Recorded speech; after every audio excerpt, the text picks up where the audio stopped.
Hi friends, ఈరోజు నాకు పెళ్లి చెప్పులు మరి బయలుదేరే సమయం అయింది. నా ఫ్రెండ్స్ని దుర్గారావు, వాసు, భాష, యలమంద, మరి శ్రీను, మరి వాళ్ళందరినీ రమ్మని చెప్పాను. మన అమ్మా నాన్నలు పెళ్లి చూపుకి రాకపోయినా పర్లేదు, కానీ ముందు ఫ్రెండ్స్ తీసుకెళ్ళాలి. ఎందుకంటే ఫ్రెండ్స్కి ముందు మన చేసుకోబోయే అమ్మాయి నచ్చాలి. అప్పుడే మన ఇంటికి వాళ్ళు వస్తుంటారు, మనతో ఫ్రెండ్షిప్ గట్టిగా ఉంటుంది. లేకపోతే వాళ్ళకి నచ్చలేదు అనుకోండి, మనకి ఫ్రెండ్షిప్ టిక్ చేస్తారు. అందుకని ఎవరైనా మీరు పెళ్లి చూపులకి వెళ్తుంటే ఫ్రెండ్స్ని మాత్రం కంపల్సరిగా తీసుకెళ్ళండి.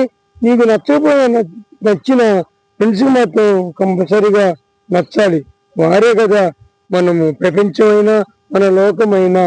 మరి తప్పకుండా వీడియో చూస్తే లైక్ చేయండి, షేర్ చేయండి, సబ్స్క్రైబ్ చేసుకోండి. మరి పెళ్లి చూపులకి ఫ్రెండ్స్ని తీసుకెళ్ళండి తప్పకుండా. బాయ్.